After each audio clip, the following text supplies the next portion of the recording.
ख़बर शामिल कयूं कोटड़ी मां जिते शादीशुदा औरत के मुड़स जी पघार ॾियण बहाने मुबैना लॼालुट जो निशानो बणाइण जो इंकिशाफ थियो आहे। कोटड़ी जी रहवासण औरत मुस्मात हिना ज़ाल कामरान 3 ॼणनि ते अगवा ऐं जिन्सी ॾाढाई करण जो इल्ज़ाम हयो आहे।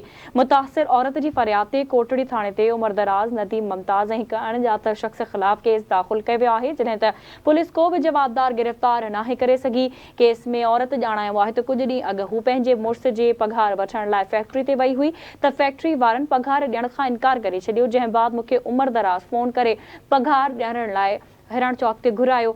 औरत मौजब हिरण चौक ते कार सवार 3 ॼणनि खेसि ज़बरदस्ती अगवा कयो ऐं अणॼातल हंधि वठी वञी ज़बरदस्ती ज़्यादती जो निशानो बणायो ऐं छॾे फरार थी विया। केस जे मतन मौजब वाक़िए जो केस एडिशनल सेशन जज 2 जे हुकुम ते दाख़िल कयो वियो आहे।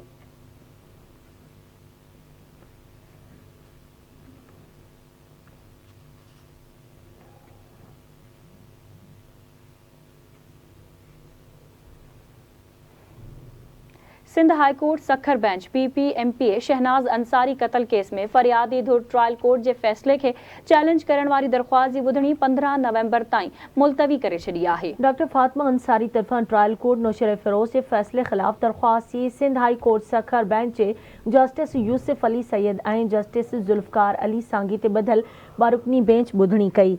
ॿुधणीअ दौरान फरियादी धुर ॾांहुं फातिमा अंसारी कत्ल केस में बरी थियल नारी सलमा सिद्दीक और अख्तर खोखर पेश थिया। अदालत वकीलन जा दलील ॿुधण बाद MPA शहनाज अंसारी कत्ल केस के ट्रायल कोर्ट के फैसले खिलाफ दरख्वास्त की ॿुधणी 15 नवंबर ताईं मुलतवी करे छॾी। कुछ अर्सो अॻु ट्रायल कोर्ट तरफां कत्ल थी वियल MPA शहनाज अंसारी कत्ल केस में एक जवाबदार वकार के उमर कैद 3 जवाबदारन नारी सलमा सिद्दीक और अख्तर खोखर के बाइज़त बरी कयो वियो हो।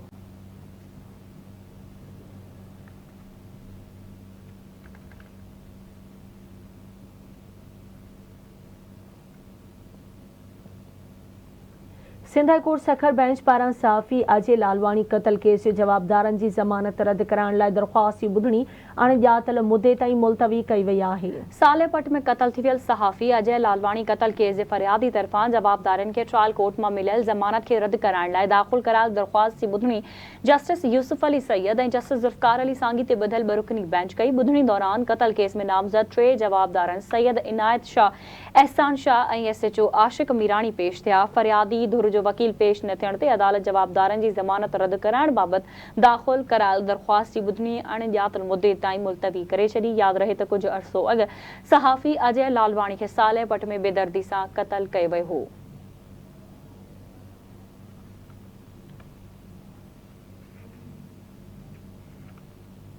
सकरन वेझो ॻोठ माणी जलबाणी में पुलिस ऐं कानून लागू कंदड़ इदारनि जी चढ़ाईअ दौरान शहीद थियल 4 ॻोठाणनि जो चालीहो थी गुज़रियो, जॾहिं त चालीहे जे मौक़े ते हर अख आली रही ऐं निगरान हुकूमत पारां कयल ऐलान ते बि हिन महल ताईं अमल न थी सघियो आहे। ॻोठ माणी जलबाणी में पुलिस ऐं कानून लागू कंदड़ इदारनि पारां ॻोठ ते चढ़ाईअ दौरान शहीद थियल ॻोठाणनि निज़ामुद्दीन इमाम बख्श मेहार ऐं सिजावल जे चालीहे जे मौक़े ते SUP जे मरकज़ी सदर सैयद ज़ैन शाह समेत शहीदन के वारसन अलदाद अली नवाज़ गुल जलबाणी ऐं शहीदन के मासूम ॿारड़नि ऐं ॿियनि पारां शहीदन के आख़िरी आरामगाह ते गुलन जूं चादरूं चाढ़े फातिहा ख़्वानी कई। उन मौक़े ते SUP जे मरकज़ी सदर सैयद ज़ैन शाह चयो त शहीद ॻोठाणा बेगुनाह हुआ ऐं वाक़ियो ॾुखाईंदड़ हो ऐं वाक़िए ते समूरी सिंध ॾुख में वरतल आहे।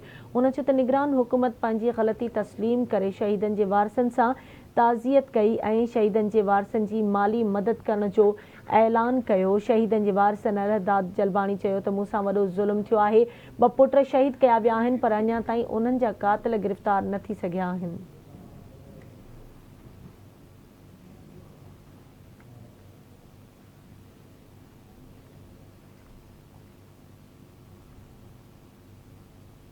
झोल खां कुकड़ियूं खणी कराची वेंदड़ मज़दा सां कल्टी थियण सबब ड्राइवर समेत 3 ॼणा सख़्त ज़ख़्मी थी पिया ऐं 1400 कुकड़ियूं मरी वयूं। पोल्ट्री फार्म तक कराची मुर्गियूं खणी वेंदड़ मज़दा कल्टी थी पई, जंहिं जे नतीजे में 1400 मुर्गियूं मरी वयूं, जॾहिं त ड्राइवर समेत 3 ॼणा सख़्त ज़ख़्मी थी पिया, जिन खे ॻणती जोगी हालत में कराची मुंतक़िल कयो वियो।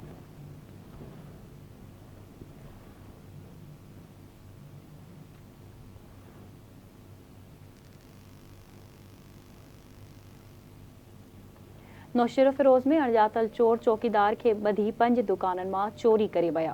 चोरन चौकीदार शेर सोलंगी के रस्तनि सां ॿधी दुकाननि मां चोरी कई। अणॼातल चोरनि शोरूमनि ऐं दुकाननि मां लखें रुपयनि जी चोरी कई। वाक़े ख़िलाफ़ दुकानदारनि टायरनि खे बाहि ॾेई एहतिजाजी मुज़ाहिरो करे धरणो हयो। उन मौक़े ते दुकानदार मोहम्मद डेंगराज ऐं ॿियनि मीडिया खे ॿुधायो त पुलिस ख़ामोश तमाशाई बणियल आहे।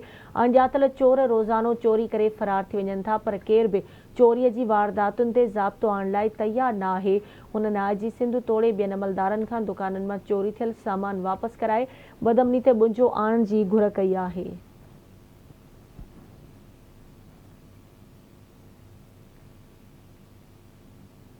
न्यू सईदाबाद में बासर पारां औरत के सख्त तशद्दुद जो निशानो बणायो वियो, जॾहिं त संदसि वारसनि वाक़े ख़िलाफ़ एहतिजाज कयो आहे। हाला ब्रांच वाह जे कप ते तामीर थींदड़ लिंक रोड ते मज़दूर औरत खे बासर तरफ़ां तशद्दुद जो निशानो बणायो वियो, जंहिं सबबि रेखा ठाकुर ज़ख़्मी थी पई। वाह के ख़िलाफ़ औरतनि अमीन लाखो मोरी ते road roller Bihari road block कयो, जंहिं सबबि ट्रैफ़िक मुअत्तल रही। ॿिए पासे पुलिस पारां रोड खोलराए वाक़े जी रिपोर्ट दाख़िल करे जवाबदार खे गिरफ़्तार करण लाइ छापा हया पिया वञनि।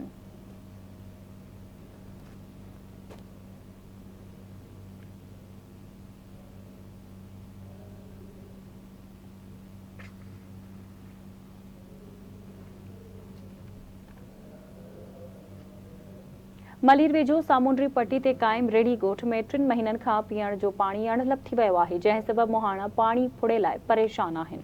मुख़्तलिफ़ पाड़नि में पाणी बंदि हुजण सबबि औरतूं परे खां पाणी भरण ते मजबूर बणियल आहिनि। इलाइक़े वासियुनि पाणी बंदि हुजण ख़िलाफ़ ख़ाली थांव खणी एहतिजाज कयो।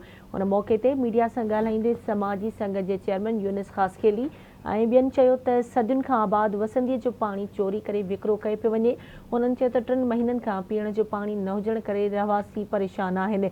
हुननि इब्राहिम हैदरी टाउन इंतिज़ामिया खां मुतालबो कयो त फ़ौरी तौर पाणी जो मसइलो हल कयो वञे।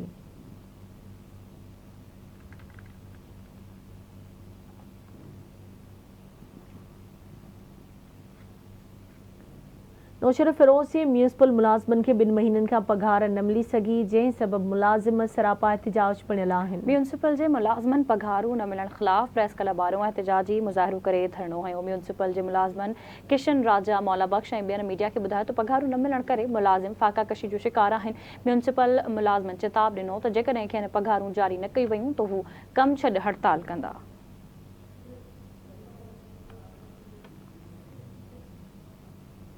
छाछरो में सिंध हारी कमेटी व्याजनि ऐं फसलनि जा अघ घटि ॾियण ख़िलाफ़ रैली कढी एहतिजाज कयो। सिंध हारी कमेटी जे अॻवाननि प्रेस क्लब ताईं रैली कढी एहतिजाज कयो। कामरेड इम्तियाज़ काज़ी, डामरूमल, दयाल मिगवार ऐं ॿियनि जी अॻवानी में निकितल रैली में वॾे अंग में हारियुनि ऐं व्याज मुतासिरनि शिरकत कई। उन मौक़े ते मीडिया आॾो दाहींदे अॻवाननि इल्ज़ाम हयो त ग़ैर क़ानूनी व्याज जो कारोबार पुलिस जी सरपरस्ती में हली रहियो आहे। थर में फसल लहण शर्त मुनाफ़िक़ोर वापारियुनि अघ घटाए छॾिया आहिनि। उन्हनि चयो त हज़ारे सरकारी मुलाज़िम ऐं आम माण्हू व्याजुनि वटि यरग़माल बणियल आहिनि, पर पुलिस को बि क़दम नथी खणे। अॻवाननि वधीक चयो त ग़ैर क़ानूनी व्याज जो कारोबार कंदड़नि ख़िलाफ़ को बि क़ानूनी कार्रवाई करण लाइ तयारु न आहे। मजबूर थी रोडनि ते निकिरी दाहूं करे रहिया आहियूं। हुननि व्याजुनि ऐं मुनाफ़िक़ोरनि ख़िलाफ़ आला इख्तियारनि खे कार्रवाई करण जी अपील कई आहे।